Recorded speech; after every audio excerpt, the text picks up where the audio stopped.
Om Shanti. Victory at all levels. ಎಲ್ಲ ಹಂತಗಳಲ್ಲೂ ವಿಜಯಿ ಆಗೋದು 6ನೇ part. ಇದು ಒಂದು ಪ್ರಯಾಣ ಆಗಿದೆ. ಅವಿನಾಶಿ ಆಟಗಾರರು, ಅಗೋಚರ ನಾಟಗಾರರು, ಇವರು ತುಂಬಾ ಲಕ್ಕಿ ಇದ್ದಾರೆ, ತುಂಬಾ ಭಾಗ್ಯಶಾಲಿಯಾಗಿದ್ದಾರೆ. ಅವರು ಅವಿನಾಶಿ ಮತ್ತು ಸಬ್ಲೈಮ್ ಸುಪ್ರೀಂ ರಿಯಾಲಿಟಿ. ಅವ್ರದ್ದು ಏನಂದ್ರೆ ಅವ್ರದ್ದು ಎಲ್ಲದಕ್ಕಿಂತ ದೊಡ್ಡ ಒಂದು ನಿಜ. ಆ ತರ ಒಂದು ಸಬ್ಲೈಮ್ ಅಂದ್ರೆ ಎಲ್ಲದಕ್ಕಿಂತ ಅಂತಾನು ಒಂದು ಹೈಯೆಸ್ಟ್. ಅವರು ಹೈಯೆಸ್ಟ್ ಇಂದ ಹೈಯೆಸ್ಟ್ ಭಗವಂತನ ಜೊತೆ ಇರೋರು, ನ್ಯಾಚುರಲ್ ಆಗಿ ಪಾಸಿಟಿವ್ ಆಗಿ ಇರೋರು, ಯಾವಾಗ್ಲೂ ಪಾಸಿಟಿವ್ ಆಗಿರೋರು. ಈ ತರದೊಂದು ಅವರ ವಾತಾವರಣ. ಅವರು ಯಾವಾಗಲೂ ಒಂದು ಆನಂದ ಮತ್ತು ಸುಖ, ಸಮೃದ್ಧಿ ಇದನ್ನ ಯಾವಾಗ್ಲೂ ಅನುಭವ ಮಾಡ್ತಾ ಇರ್ತಾರೆ. ಪ್ರೀತಿ ಇದನ್ನೆಲ್ಲ ಅವರು ಯಾವಾಗ್ಲೂ ಅನುಭವ ಮಾಡ್ತಿರ್ತಾರೆ. ಇದು ಒಂದು ಅವರದು ವಾಸ್ತವಿಕ ಒಂದು ನ್ಯಾಚುರಲ್ ಲೈಫ್ ಆಗಿದೆ. ಈ ಅಗೋಚರ ಆಟಗಾರರು, ಈ ಅಗೋಚರ ಡ್ರಾಮಾ ಪ್ಲೇಯರ್ಸ್ದು ಇದು ನಾವೆಲ್ರಿಗೂ ಅಪ್ಲೈ ಆಗತ್ತೆ. ನಾವೆಲ್ರೂ ಹಂಗೆ ಇದೀವಿ, ಅಗೋಚರ ಆಟಗಾರರುಗಳು. ನಮ್ಮ ಆತ್ಮ ಬಂದು ಅಗೋಚರ ಅಲ್ವಾ. ನಮಗೆ ಒಂದು ಗಿಫ್ಟ್ ಕೊಡ್ತಾರೆ. ಯಾವ ಗಿಫ್ಟ್? ಭಗವಂತ ಒಂದು ಗಿಫ್ಟ್ ಕೊಡ್ತಾರೆ. ಅದು ಈ ಭೌತಿಕ ಪ್ರಪಂಚ, ಈ ಭೌತಿಕ ಒಂದು ರಿಯಾಲಿಟಿ. ಆದ್ರೆ ನಾವು ಈ ಭೌತಿಕ ಪ್ರಪಂಚದಲ್ಲಿ ಬಂದ ಮೇಲೆ ಏನ್ ಮಾಡ್ತೀವಿ? ಆ ಡಾಟೆಡ್ ಲೈನ್ ಇಲ್ಲಿ ಹೆಂಗಿರ್ಬೇಕು? ನಾವು ಯಾವ್ದು ಒಂದು ಇಲ್ಲಿ ನನ್ನದು ಅನ್ನೋದು ಮಾಡ್ಕೊಳ್ಳದೆ ಇರ್ಬೇಕಾಗಿತ್ತು. ಹಿಂಗೆ ಅನಿಮಲ್ಸ್ ಇರ್ತಾರೆ, ಹಂಗೆ ಯಾವ್ದು ನಮ್ಮದಂತ ಮಾಡ್ಕೋಬಾರ್ದು. ಆದ್ರೆ ನಾವೇನ್ ಮಾಡಿದ್ವಿ? ಲೈನ್ ಕ್ರಾಸ್ ಮಾಡ್ಬಿಟ್ವಿ, ಮಿಕ್ಸ್ ಮಾಡ್ಕೊಂಡ್ಬಿಟ್ವಿ. ಅಲ್ಲಿ ಇರೋ ನಾವು ಪ್ಲೇಯರ್ಸ್ ಆಗಿದ್ವಲ್ಲ, ಅಗೋಚರ ಪ್ಲೇಯರ್ಸ್, ಇಲ್ಲಿ ಭೌತಿಕದಲ್ಲಿ ಬಂದು ಮಿಕ್ಸ್ ಆಗೋದ್ವಿ. ಅದರಲ್ಲಿ ನಾವು ಡಿಟ್ಯಾಚ್ಡ್ ಆಗಿ ಇರೋಕೆ ನಮ್ಗೆ ಬರ್ಲಿಲ್ಲ. ಆದ್ರೆ ನಾವು ಚಿಕ್ಕದು ಒಂದು ಮಿಕ್ಸಿಂಗ್ ಯಾವಾಗ ಮಾಡಿದ್ವೋ, ಯಾವಾಗ ನನ್ನದು ಅನ್ನೋದು ಚಿಕ್ಕದಾಗಿ ಮಾಡ್ಕೊಂಡ್ವೋ, ಅವಾಗ ಅದು ದೊಡ್ಡದಾಗಿ ಕಾಣ್ಲಿಲ್ಲ ನಮ್ಗೆ. ಅದು ತುಂಬಾ ಚಿಕ್ಕ ತಪ್ಪು ತರ ಕಾಣ್ತಾ ಇತ್ತು, ತಪ್ಪು ಅಂತಾನೆ ಕಾಣ್ತಾ ಇರ್ಲಿಲ್ಲ.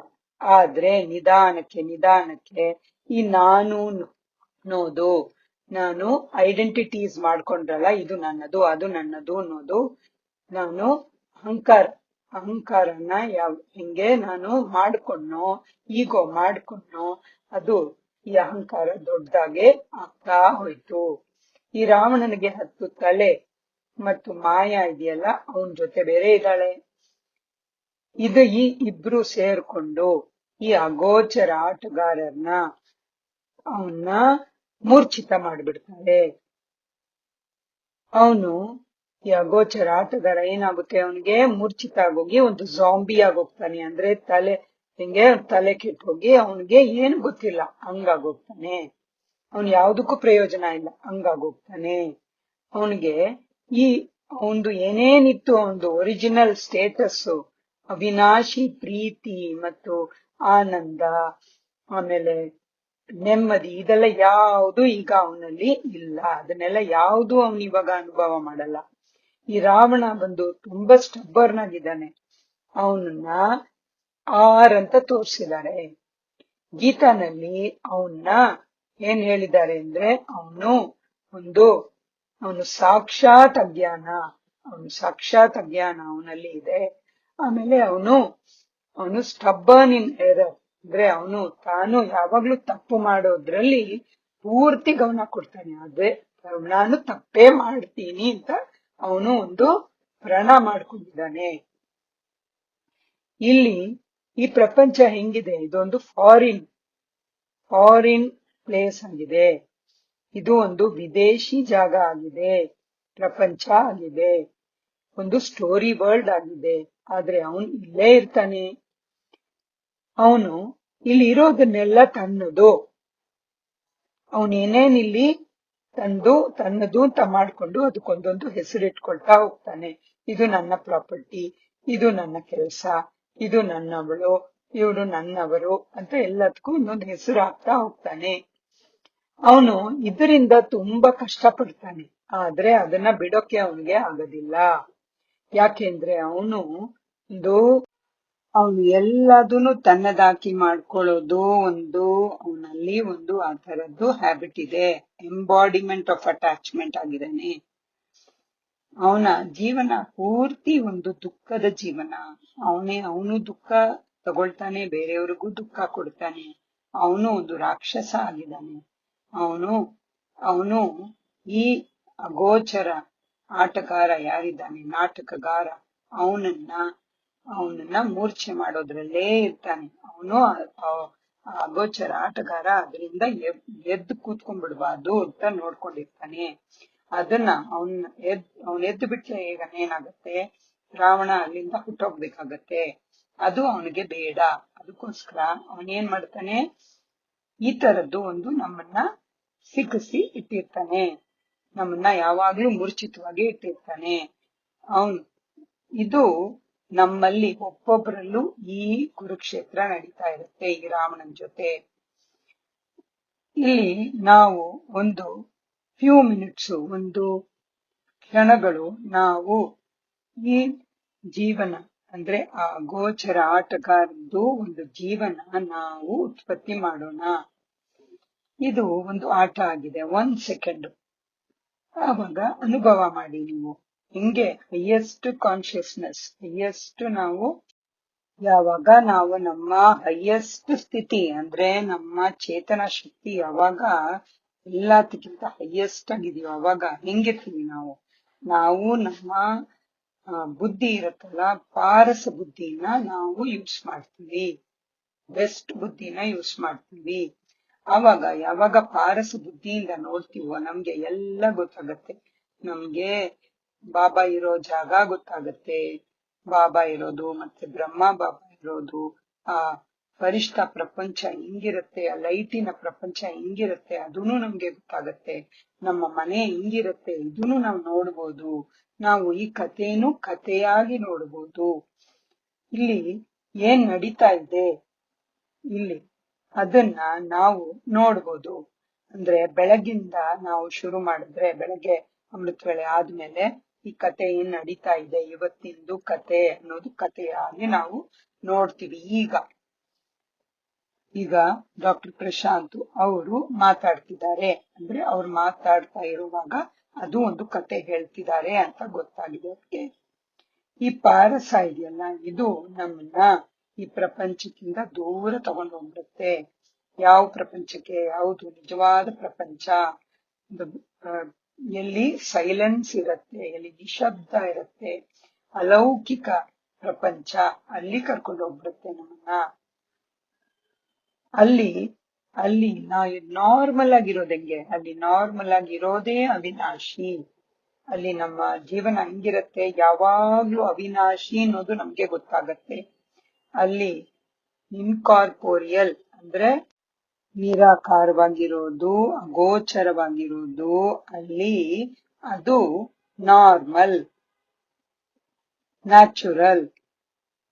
ನಾರ್ಮಲ್ ಅಂದ್ರೆ ಅಲ್ಲಿ ಆ ಆತ್ಮನಿಗೆ ಅಂದ್ರೆ ಆ ಇನ್ವಿಸಿಬಲ್ ಆತ್ಮನಿಗೆ, ಇನ್ವಿಸಿಬಲ್ ಅಂದ್ರೆ ಅಗೋಚರ ಆ ಆಟಗಾರನಿಗೆ ಯಾವುದು ಅಲ್ಲಿ ಬೇಕಾಗಿಲ್ಲ.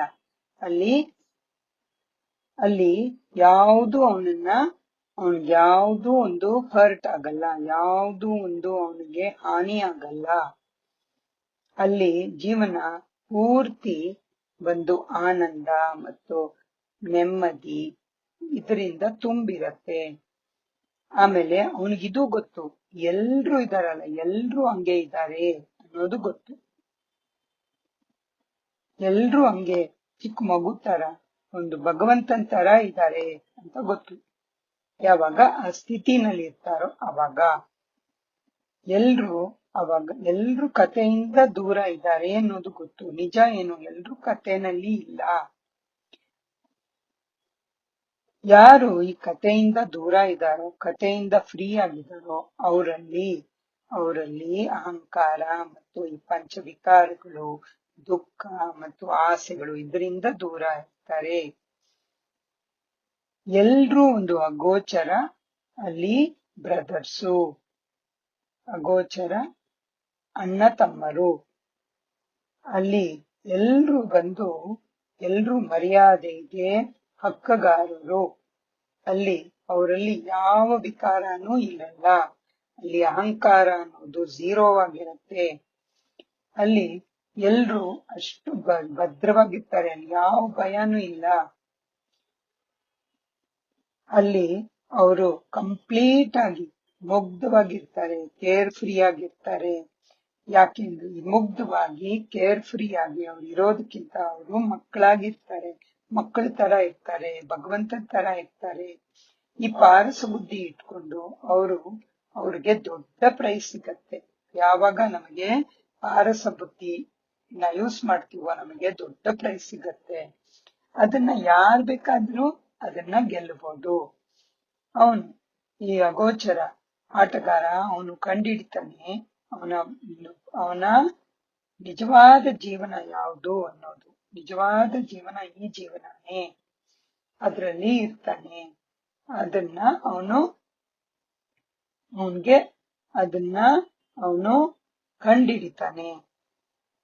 ಈ ಅಲೌಕಿಕ ಫ್ಯಾಮಿಲಿ ಜೊತೆ, ಅಲೌಕಿಕ ಸಂಬಂಧಗಳ ಜೊತೆ ಅವನು ಅಲ್ಲಿ ಎಲ್ಲಾ ಪ್ರೀತಿಗಳು, ಎಲ್ಲಾ ತರದ ಪ್ರೀತಿಗಳು ಅವನಿಗೆ ಸಿಗತ್ತೆ. ಅವನಿಗೆ ಅಲ್ಲಿ ಹ್ಯಾಪಿನೆಸ್ ಎಲ್ಲ ಸಿಗತ್ತೆ. ಈ ಪ್ರೈಸ್ ಏನ್ ಸಿಕ್ಕಿದೆ ಅವನಿಗೆ, ಈ ಬಹುಮಾನ ಏನ್ ಸಿಕ್ಕಿದೆ, ಅದು ಚೇಂಜ್ ಮಾಡೋಕೆ ಆಗೋದೇ ಇಲ್ಲ. ಇದು ಒಂದು ಗಿಫ್ಟ್ ಆಗಿದೆ. ಆ ತರ ಇದ್ರೆ ಅದು ಗಿಫ್ಟ್. ಈ ಕತೆ ಇದೆಯಲ್ಲ, ಇದು ಅವನನ್ನ ಏನು ಮಾಡಲ್ಲ, ಅವನನ್ನ ಹರ್ಟ್ ಮಾಡಲ್ಲ. ಕತೆ ಅವನಿಗೆ ಹಾನಿ ಮಾಡೋದೇ ಇಲ್ಲ. ಈ ಕತೆ ಬಂದು ಅವನಿಗಿಂತ ಬೇರೆ ಆಗಿದೆ, ಅದು ಒಂದು ಅನುಭವ ಅಷ್ಟೇ. ಇದು ಒಂದು ಅವನ ಪರ್ಫೆಕ್ಟ್ ಮನೆಯಾಗಿದೆ. ಅಲ್ಲಿ ಅವನಿಗೆ ಒಂದು ಫ್ಯಾಮಿಲಿ ಇದೆ, ಸುಖವಾದ ಫ್ಯಾಮಿಲಿ, ಮತ್ತೆ ತಂದೆ ಇದ್ದಾರೆ, ಅವನು ಇದ್ದಾನೆ ಇಲ್ಲಿ. ಈ ಕತೆ ಬಂದು ಇದು ಒಂದು ಪರ್ಫೆಕ್ಟ್ ಕತೆ ಆಗಿದೆ.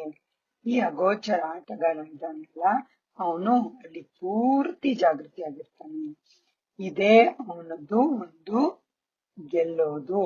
ಅವನು ಪೂರ್ತಿಯಾಗಿ ಅವನು ಜಾಗೃತವಾಗಿದ್ರೆ ಅವನು ಗೆದ್ದಿದ್ದಾನೆ, ಅವನದು ವಿಕ್ಟ್ರಿ ಆಗಿದೆ.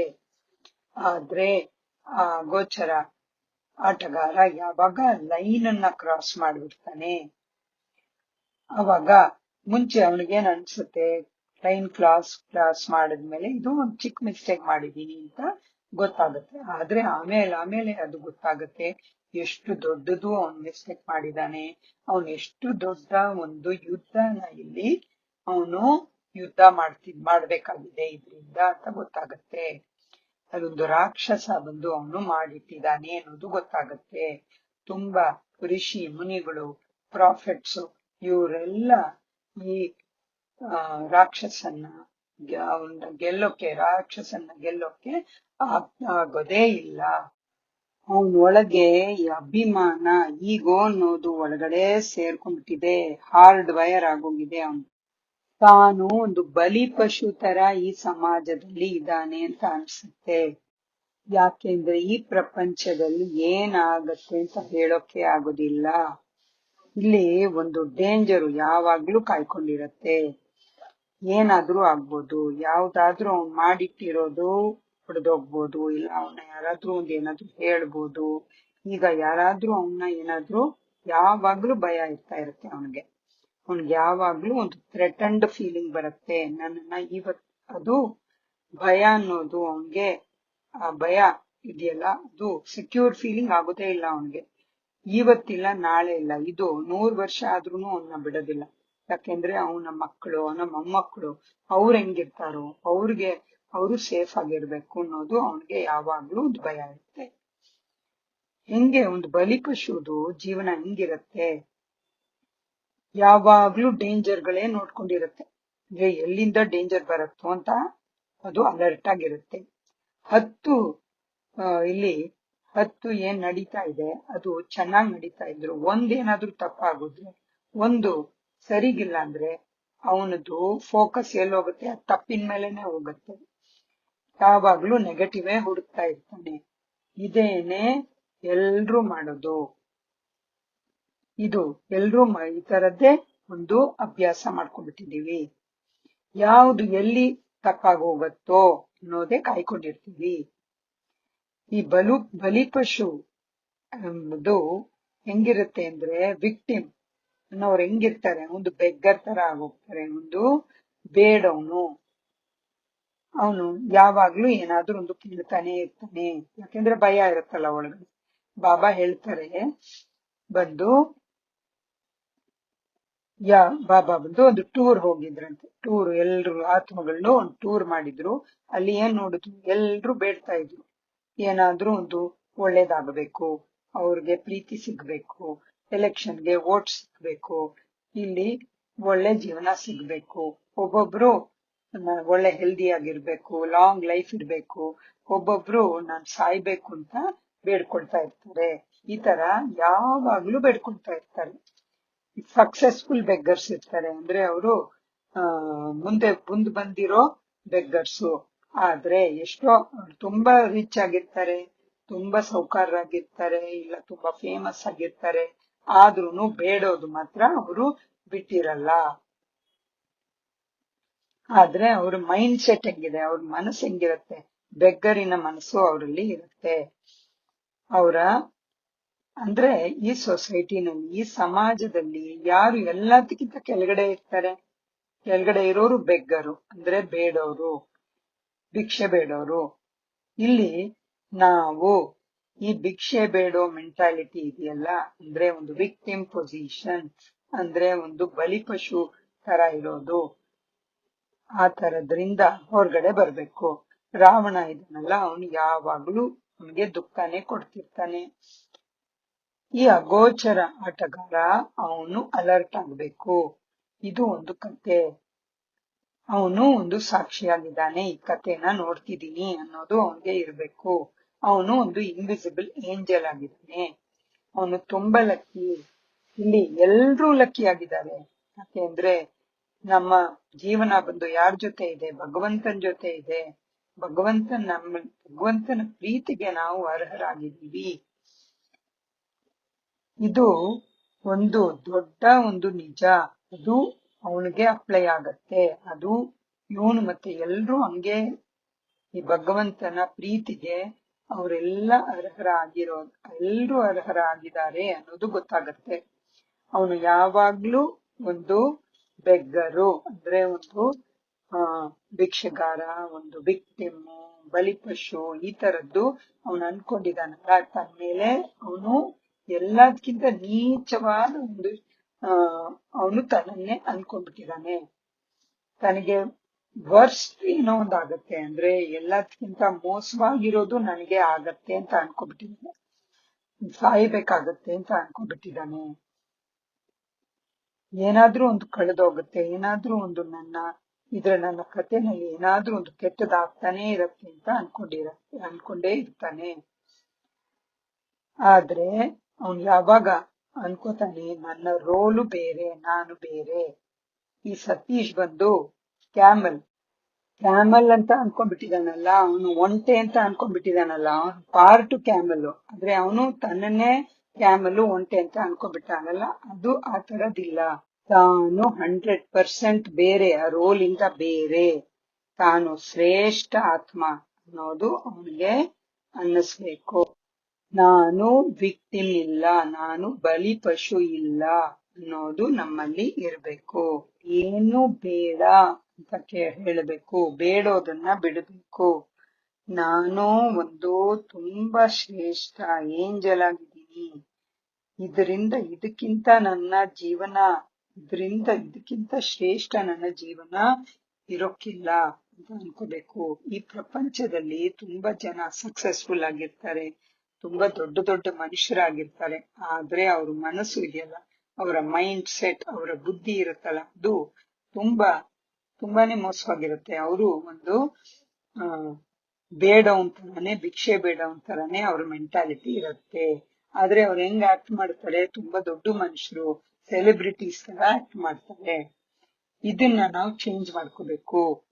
ಈ ತರ ನಾವು ನಮ್ಮನ್ನೇ ಚೇಂಜ್ ಮಾಡ್ಕೊಂಡ್ರೆ ಇದ್ರಲ್ಲಿ ನಮ್ಗೆ ಒಂದು ದೊಡ್ಡ ಒಂದು ವಿಕ್ಟರಿ ಇದೆ. ನಾವು ಇದ್ರಲ್ಲಿ ಒಂದು ದೊಡ್ಡ ಪ್ರೈಸ್ ನಮ್ಗೆ ಸಿಕ್ಬಹುದು, ನಾವು ಗೆಲ್ಬಹುದು, ನಮ್ಮ ಎಲ್ಲಾ ಚಾಲೆಂಜಸ್ ಇಂದನೂ ಹೊರಗಡೆ ಬರ್ಬೋದು.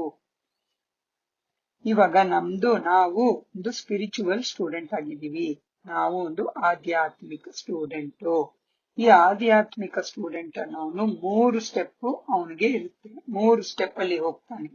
ಫಸ್ಟ್ ಸ್ಟೆಪ್ ಏನು ಅಂದ್ರೆ, ಆ ಆಧ್ಯಾತ್ಮಿಕ ಸ್ಟೂಡೆಂಟ್ ಅವನು ಈ ಆಧ್ಯಾತ್ಮಿಕ ಜ್ಞಾನ ಕಲಿತಾನೆ. ಆಮೇಲೆ ಅವನೊಂದು ಸ್ಟೂಡೆಂಟ್ ಆಗ್ಬಿಡ್ತಾನೆ, ಆಧ್ಯಾತ್ಮಿಕ ಸ್ಟೂಡೆಂಟ್ ಆಗ್ತಾನೆ. ಅವನು ಏನ್ ಮಾಡ್ತಾನೆ, ಅಲ್ಲಿ ಇರೋ ಎಲ್ಲ ಏನೇನು ಡಿಸಿಪ್ಲಿನ್ ಇದೆ, ಮರ್ಯಾದೆಗಳಿದೆ, ಅದನ್ನೆಲ್ಲ ಫಾಲೋ ಮಾಡ್ತಾನೆ. ಅವನು ಒಂದು ಒಳ್ಳೆ ಸ್ಟೂಡೆಂಟ್ ಆಗ್ತಾನೆ. ಆಮೇಲೆ ನೆಕ್ಸ್ಟ್ ಸ್ಟೆಪ್ ಏನಾಗ್ತಾನೆ, ಅವನು ಸ್ಟೂಡೆಂಟ್ ಬಂದು ಅವನು ಇದು ಆತ್ಮ ಅನ್ನೋದನ್ನ ಅವನು ಅನುಭವ ಮಾಡ್ತಾನೆ. ಅವನು ಪುರುಷಾರ್ಥ ಮಾಡಿ ಅವನು ಆತ್ಮ ಅನ್ನೋದೇನು ಅಂತ ಅವನಿಗೆ ಒಂದು ಅನುಭವ ಆಗುತ್ತೆ. ಅವಾಗ ಅವನಲ್ಲಿ ಒಂದು ಎಕ್ಸೈಟ್ಮೆಂಟ್ ಬಂದ್ಬಿಡುತ್ತೆ, ತುಂಬಾ ಖುಷಿ ಬಂದ್ಬಿಡುತ್ತೆ, ತುಂಬಾ ಉಮಂಗ ಉತ್ಸಾಹದಿಂದ ತುಂಬಿರುತ್ತಾನೆ. 3ನೇ ಸ್ಟೆಪ್ ಏನು ಅಂದ್ರೆ, ಅವನ್ನ ನೋಡತ್ತೆ. ಅಂದ್ರೆ ಆತ್ಮ ಬಂದು ಆ ಶರೀರನ ನೋಡತ್ತೆ. ಇವಾಗ ಪ್ರಶಾಂತ್ ಅನ್ನೋರು ಸ್ಟೂಡೆಂಟ್ ಆಗಿದ್ರೆ, ಆ ಸ್ಟೂಡೆಂಟ್ ಬಂದು 2ನೇ ಸ್ಟೆಪ್ ಅಲ್ಲಿ ಆತ್ಮ ಅನ್ನೋದು ಗೊತ್ತಾಗತ್ತೆ. 3ನೇ ಸ್ಟೆಪ್ ಅಲ್ಲಿ ಏನಾಗತ್ತೆ, ಅವನ ಆತ್ಮ ಇವನು ಪ್ರಶಾಂತ್ ಅಂತ ನೋಡುತ್ತೆ. 1, 2 ಸ್ಟೆಪ್ ಇದೆಯಲ್ಲ, ಅದೆಲ್ಲ ಬಂದು ಅದರಲ್ಲಿ ಅಭಿಮಾನ ಇರುತ್ತೆ. ಅಭಿಮಾನದ ಸ್ಟೆಪ್ಗಳು ಅಂದ್ರೆ ಈಗೋ ಬೇಸ್ಡ್ ಸ್ಟೆಪ್ ಆಗಿರುತ್ತೆ. ಆವಾಗ ಅವನು ರಾವಣ ಅವನ ಜೊತೆ ಇರ್ತಾನೆ. ಫಸ್ಟ್ ಸ್ಟೆಪ್ ಅಲ್ಲಿ ರಾವಣ ಅವನ ಜೊತೆ ಇರ್ತಾನೆ. ಅವನು ಏನೇನ್ ಪುರುಷಾರ್ಥ ಮಾಡ್ತಾನೋ ಅದರಲ್ಲಿ ಅಭಿಮಾನ ಇರುತ್ತೆ ಅವನಿಗೆ. 2ನೇ ಸ್ಟೆಪ್ ಅಲ್ಲಿ ಅವನಿಗೆ ಅರ್ಥ ಆಗುತ್ತೆ, ನಾನೊಂದು ಆತ್ಮ. ಆದ್ರೆ ಆವಾಗ್ಲೂ ಅವನ ಈಗೋ ಅಭಿಮಾನ ಇದೆಯಲ್ಲ, ತನ್ ಮೇಲೆ ಇರೋ ಅಭಿಮಾನ, ನಾನು ಅನ್ನೋದು ಅವನಲ್ಲಿ ಇರುತ್ತೆ. ನಾನು ಬಿ.ಕೆ. ಪ್ರಶಾಂತ್ ಅಂತ ಅವನಿಗೆ ಆ ಈಗೋ ಇರುತ್ತೆ. 3ನೇ ಸ್ಟೆಪ್ ಅಲ್ಲಿ ಏನಾಗುತ್ತೆ, ಅವನ ಆತ್ಮ ಬಂದು ಅವನ ಆತ್ಮ ಅಲರ್ಟ್ ಆಗೋಗುತ್ತೆ. ಅವನು ಆತ್ಮಾಭಿಮಾನಿ ಆಗೋಗ್ತಾನೆ. ಅವಾಗ ಅವನ್ಗೆ ಅರ್ಥ ಆಗುತ್ತೆ, ತಾನು ಬೇರೆ, ಆತ್ಮ ಬೇರೆ, ತಾನು ಇಂಡಿಪೆಂಡೆಂಟ್ ಆಗಿದ್ದಾನೆ ಅಂತ ಗೊತ್ತಾಗುತ್ತೆ. ಈ ಶರೀರದಿಂದ, ಈ ಕಥೆಯಿಂದ ಅವನು ಬೇರೆ ಅನ್ನೋದು ಗೊತ್ತಾಗುತ್ತೆ. ಇದು ಅವನು ನೋಡ್ತಾನೆ. ಅವನು ತನ್ನನ್ನ ಒಂದು ರೋಲು, ಅವನದು ಪ್ರಶಾಂತ್ ಅನ್ನೋದು ಒಂದು ರೋಲು ಈ ಕಥೆನಲ್ಲಿ. ಅದು ಎಷ್ಟು ಚಿಕ್ಕದು, ಅದು ಅವನಿಗೆ ತುಂಬಾ ಚಿಕ್ಕದನ್ಸುತ್ತೆ. ಈ ಪ್ರಶಾಂತ್ ಅನ್ನೋ ರೋಲ್ ಇದೆಯಲ್ಲ, ಅದು ಇನ್ಸಿಗ್ನಿಫಿಕೆಂಟ್, ಅದು ಯಾವ್ದಕ್ಕೂ ತುಂಬಾ ಚಿಕ್ಕದು, ಪ್ರಯೋಜನ ಇಲ್ಲದೆ ಅಂತ ಅನ್ಕೊಳ್ತಾನೆ. ಅದು ಒಂದು ಕತೆ, ಅದರಿಂದ ಏನು ಲಾಭ ಇಲ್ಲ ಅನ್ನೋದು ಗೊತ್ತಾಗುತ್ತೆ. ಆ ಸ್ಟೂಡೆಂಟ್ ಪ್ರಶಾಂತ್ ಇರ್ತಾನಲ್ಲ, ಅವನು ಅಗೋಚರ ಆಟಗಾರ ಅನ್ನೋದು ಆಕ್ಟರ್ ಅಂತ ಗೊತ್ತಾಗುತ್ತೆ. ಈ ಆತ್ಮ ಅನ್ನೋದು ಇದೆಯಲ್ಲ, ಅದು ಆವಾಗ ಆತ್ಮ ಅನ್ನೋದು ಈ ಪ್ರಶಾಂತನ ನೋಡತ್ತೆ, ಪ್ರಶಾಂತನ ಪಾರ್ಟ್ ಅನ್ನ ನೋಡುತ್ತೆ. 1, 2, 3 ಸ್ಟೆಪ್ಗಳನ್ನು ಎಲ್ಲಾನು ಮುಖ್ಯ ಆಗಿದೆ. ಫಸ್ಟ್ ಸ್ಟೆಪ್ ಇಲ್ಲದೆ 3rd ಸ್ಟೆಪ್ಗೆ ಬರೋಕ್ಕಾಗೋದಿಲ್ಲ. ಯಾವಾಗ್ಲೂ ಫಸ್ಟ್ ಸ್ಟೆಪ್ ಅಲ್ಲೇ ಇಟ್ಕೊಂಡಿರೋದು, ಇಲ್ಲ 2nd ಸ್ಟೆಪ್ ಅಲ್ಲೇ ಇಟ್ಕೊಂಡಿರೋದ್ರಿದ್ರೆ ಏನಾಗತ್ತೆ, ಅವಾಗ ನಾವು ನಮ್ಮ ಗುರಿಯನ್ನ ತಪ್ಪೋದಿಲ್ಲ. ಸ್ಟೆಪ್ 3ಗೆ ಬರೋಕೆ ಆಗೋದಿಲ್ಲ. ನಾವು 2ನೇ ಸ್ಟೆಪ್ ಅಲ್ಲೇ ಇದ್ರೆ ಏನಾಗತ್ತೆ, ಅಲ್ಲಿ ಅಭಿಮಾನ ಇದೆ. ಹೆಂಗೆ ಒಂದು ಮೆಡಿಕಲ್ ಕಾಲೇಜಲ್ಲಿ ಇಲ್ಲ ಇಂಜಿನಿಯರಿಂಗ್ ಕಾಲೇಜಲ್ಲಿ ಒಂದು ಸ್ಟೂಡೆಂಟ್ ಓದ್ತಾ ಇದ್ರೆ, ಅವನು 2ನೇ ಇಯರ್ ಅಲ್ಲಿ 2ನೇ ವರ್ಷದಲ್ಲಿ ಅಲ್ಲೇ ಕೂತಿದ್ರೆ ಏನ್ ಮಾಡ್ತಾರೆ, ಅವನ್ನ ಹೊರಗೆ ಹಾಕ್ತಾರೆ ಅಲ್ವಾ. ಅದೇ ತರ ಇಲ್ಲೂನು 2ನೇ ಸ್ಟೆಪ್ ಅಲ್ಲೇ ಕೂತ್ಬಿಟ್ಟಿದ್ರೆ ಏನಾಗತ್ತೆ, ಆ ಅಹಂಕಾರ ಇದೆಯಲ್ಲ, ಅದು ದೊಡ್ಡದಾಗ್ತಾ ಹೋಗುತ್ತೆ. ನನ್ನದು ಅನ್ನೋದು ದೊಡ್ಡದಾಗ್ತಾ ಹೋಗುತ್ತೆ. ನಾನು ಬ್ರಾಹ್ಮಣ ಜೀವನ ಮಾಡ್ತಾ ಇದ್ದೀನಿ, ನಾನು ಸರ್ವಿಸ್ ಮಾಡ್ತಾ ಇದ್ದೀನಿ ಪರಮಾತ್ಮನ್ಗೆ ಅಂತ ಒಂದು ಅಭಿಮಾನ ನಮ್ಮಲ್ಲಿ ಬಂದ್ಬಿಡುತ್ತೆ. ಇದು ಬಂದು ಈ ಮಾಯೆ ಇದ್ದಾಳಲ್ಲ, ಅವಳು ನಮ್ಗೆ ಒಂದು ನಮ್ಮನ್ನ ಒಂದು ಪ್ರಿಸನ್ ಅಲ್ಲಿ ಒಂದು ಇದರಲ್ಲಿ ಹಾಕ್ಬಿಡ್ತಾಳೆ, ನಮ್ಮನ್ನ ಜೈಲಲ್ಲಿ ಹಾಕದಂಗೆ, ಅಲ್ಲಿಂದ ಹೊರಗಡೆ ಬರೋದು ಕಷ್ಟ. ಅಲ್ಲೇ ಇರೋಕೆ ನಮ್ಮನ್ನ ಮಾಯೆ ಏನ್ ಮಾಡ್ತಾಳೆ, ಸ್ಟೆಪ್ 2 ನಲ್ಲೇ ಇರೋಕೆ ಮಾಡ್ಬಿಡ್ತಾಳೆ, ಅಲ್ಲೇ ಒಂದು ಜೈಲಲ್ಲಿ ಹಾಕ್ಬಿಡ್ತಾಳೆ ನಮ್ಮನ್ನ. ಸ್ಟೆಪ್ 3 ನಲ್ಲಿ ಬರೋದಿದೆಯಲ್ಲ, ಅದೇ ದೊಡ್ಡ ಪ್ರೈಸ್ ಆಗಿದೆ. ಆವಾಗ ಸೌಲ್ ಕಾನ್ಶಿಯಸ್ ಆಗ್ಬಿಡ್ತೀವಿ, ಆತ್ಮಾಭಿಮಾನಿ ಯಾರಾಗ್ತಾರೋ ಅವರೇ ಸ್ಟೆಪ್ 3 ಬರೋಕೆ ಆಗತ್ತೆ. ಇಲ್ಲಿ ನಮ್ಮದು ಚೈತನ್ಯ ಶಕ್ತಿ ಏನಿದೆ ಅದು ಶಿಫ್ಟ್ ಆಗುತ್ತೆ, ಕಾನ್ಶಿಯಸ್ನೆಸ್ ಶಿಫ್ಟ್ ಆಗುತ್ತೆ. ನಾನ್ ಯಾರು ಅನ್ನೋದು ನನಗೆ, ನನ್ನ ಆತ್ಮನಿಗೆ ಗೊತ್ತಾಗ್ಬಿಡುತ್ತೆ. ಅವಾಗ ಆತ್ಮ ಏನ್ ಮಾಡುತ್ತೆ, ಅಗೋಚರ ಆಕ್ಟರು ಅವನು ನೋಡ್ತಾನೆ ಈ ಸ್ಟೋರಿನ, ಅದು ಬೇರೆ ಅಂತ ಡಿಟ್ಯಾಚ್ಡ್ ಆಗೋಗ್ತಾನೆ. ಅವನು ತನ್ನನ್ನೇ ಪ್ರಶಾಂತ್ ಒಂದು ರೋಲು ಅಂತ ಗೊತ್ತಾಗುತ್ತೆ. ಈ ಆತ್ಮ ಬಂದಿದೆಯಲ್ಲ, ಅದು ಅಂದ್ರೆ ಅವನ ಜೀವನ ಹೆಂಗೆ ನಡೆಯುತ್ತೆ ಅಂದ್ರೆ, ಯಾರಾದ್ರೂ ಅವನ್ನ ತುಂಬಾ ಹೊಗಳಿದ್ರೆ ಅವನು ಆ ಹೊಗಳಿಕೆಯನ್ನ ತಗೊಳ್ಳೋದಿಲ್ಲ, ತನ್ನ ಮೇಲೆ ತಗೊಳ್ಳೋದೇ ಇಲ್ಲ. ಇಲ್ಲ, ಯಾರಾದ್ರೂ ಅವನನ್ನ ಕ್ರಿಟಿಸೈಸ್ ಮಾಡಿದ್ರು, ಇಗಳಿಕೆ ಮಾಡಿದ್ರು, ಆವಾಗ ಅದನ್ನ ಅವನು ತಗೊಳ್ಳೋದೇ ಇಲ್ಲ, ತನಗೆ ಎಫೆಕ್ಟ್ ಆಗೋದಿಲ್ಲ. ಇದನ್ನ ನಾವು ಪ್ರಾಕ್ಟೀಸ್ ಮಾಡ್ಬೇಕು. 1 ಮಿನಿಟ್ 1 ಸೆಕೆಂಡ್ 1 ಮಿನಿಟ್ ನಾವು ಈ ಸ್ಟೆಪ್ 3 ನಲ್ಲಿ ಇರೋದನ್ನ ಪ್ರಾಕ್ಟೀಸ್ ಮಾಡ್ಬೇಕು. ನಾವು ಒಂದು ನಿಮಿಷ ಇದ್ರಲ್ಲಿ ಇರ್ಬೋದು, 1 ನಿಮಿಷ ಸ್ಟೆಪ್ 3 ನಲ್ಲಿ ಇದ್ರು ತಿರ್ಗಾ ಸ್ಟೆಪ್ 2 ಹೋಗ್ಬಿಡ್ತೀವಿ, ತಿರ್ಗಾ ಸ್ಟೆಪ್ 2 ಹೋಗ್ತಾ ಇರ್ತೀವಿ. ಆದ್ರೆ ನಾವು ತಿರ್ಗಾ ಸ್ಟೆಪ್ 3 ಬರೋಕೆ ಟ್ರೈ ಮಾಡ್ತಾ ಇರ್ಬೇಕು. ಯಾಕೆಂದ್ರೆ ಈ ರಾವಣನ್ನ ನಾವು ಅವನ್ನ ಮಾಯೆ ಮಾಡಬೇಕು, ಅವನ್ನ ಚಿಕ್ಕದಾಗಿ ಮಾಡ್ತಾ ಹೋಗ್ಬೇಕು. ಹೋಮ್ವರ್ಕ್ ಏನ್ ಹೇಳಿದ್ರು ಅಂದ್ರೆ, ಸ್ಟೆಪ್ 3 ಪ್ರಾಕ್ಟೀಸ್ ಮಾಡ್ಬೇಕು, ಅದರದ್ದು ಅನುಭವ ಮಾಡ್ಬೇಕು. ಒಂದು ಕ್ವಶನ್ ಹೇಳಿದ್ರು, ಈ ಮನಸ್ಸಿದೆಯಲ್ಲ ಅದು ತುಂಬಾ ವ್ಯರ್ಥ ಸಂಕಲ್ಪಗಳನ್ನ ಅದು ರಚನೆ ಮಾಡುತ್ತೆ. ಯಾವಾಗ ಈ ವ್ಯರ್ಥ ರಚನೆ ಆಗತ್ತೋ ಅದು ರಾವಣ. ಅದು ಬಂದ ತಕ್ಷಣ ನಾವು ಈ ಹೋಮ್ವರ್ಕ್ ಮಾಡೋಕ್ ಶುರು ಮಾಡ್ಬಿಡ್ಬೇಕು, ಅಂದ್ರೆ ಸ್ಟೆಪ್ 3 ಹೋಗ್ಬಿಡ್ಬೇಕು. ನಾನು ಅವಾಗ ಏನ್ ಮಾಡ್ಬೇಕು, ಏನಾದ್ರೂ ಒಂದು ಬ್ಯುಸಿಯಾಗಿ ಇಟ್ಕೋಬೇಕು ನಮ್ಮನ್ನೇ. ಒಂದು ಪೊಯೆಟ್ರಿ ಬರಿಬೇಕು, ಇಲ್ಲ ಒಂದು ಡ್ರಾಯಿಂಗ್ ಬರಿಬೇಕು, ಇಲ್ಲ ಏನಾದ್ರೂ ಕೂತ್ಕೊಂಡು ಬಾಬುನ ಮುರಳಿ ಓದ್ತಾ ಇರ್ಬೇಕು, ಇಲ್ಲ ಬರಿಬೇಕು, ಪಾಯಿಂಟ್ಸ್ ಬರಿಬೇಕು, ಈ ತರದ್ದೇನಾದ್ರೂ ಮಾಡ್ಬೇಕು. ಅವಾಗ ನಾವು ಏನ್ ಸಂಕಲ್ಪ ಬಂದಿದೆ ಅದನ್ನ ಇಮ್ಮಿಡಿಯೇಟ್ ಆಗಿ ಕ್ಯಾಚ್ ಮಾಡ್ಕೊಂಡ್ಬಿಡ್ಬೇಕು, ಅದನ್ನ ಬಿಡಬಾರ್ದು. ಅದನ್ನ ಬಿಟ್ರೆ ಏನಾಗುತ್ತೆ, ಅದು ಇನ್ನೂ 4 ವ್ಯರ್ಥ ಸಂಕಲ್ಪಗಳನ್ನ ರಚನೆ ಮಾಡುತ್ತೆ ಅಂತ ಹೇಳಿದ್ರು. ಅದನ್ನ ಬಿಡಬಾರ್ದು ನಾವು. ಅದು ಒಂದು ಯೋಚನೆ ಬಂದ ತಕ್ಷಣ ಅದನ್ನ ಹಿಡ್ಕೊಂಡು ಆವಾಗಲೇ ನಾವು ನಮ್ಮ ಮನಸ್ಸನ್ನ ಡೈವರ್ಟ್ ಮಾಡ್ಬಿಡ್ಬೇಕು. ನಾನಾತ್ಮ, ನನ್ನ ರೋಲು ಶಶಿ ನೋಡ್ತಾ ಇದ್ದೀನಿ, ನನ್ನ ರೋಲು ಯಾರಾಗಿದ್ದೀನೋ ಅದನ್ನ, ರೋಲ್ ಯಾವ್ದಾಗಿದೆ ಅದನ್ನ ನೋಡ್ತಾ ಇದ್ದೀನಿ, ಸಾಕ್ಷಿಯಾಗಿ ನೋಡ್ತಾ ಇದ್ದೀನಿ ಅನ್ನೋದು ನಾನು ಎಂಜಾಯ್ ಮಾಡ್ಬೇಕು. ನಮ್ಗೆ ಇಲ್ಲಿ ಒಂದು ಆಯ್ಕೆ ಇದೆ, ನಮ್ಗೆ ಒಂದು ಆಪ್ಷನ್ ಇದೆ, ನಾವು ನಮ್ಮ ರೋಲ್ ನ ನೋಡ್ಬೋದು. ಇದನ್ನ ತಿರ್ಗಾ ನಾವು ನೋಡೋ ಪ್ರಾಕ್ಟೀಸ್ ಮಾಡ್ಬೋದು. ಓಂ ಶಾಂತಿ. Thank you Baba.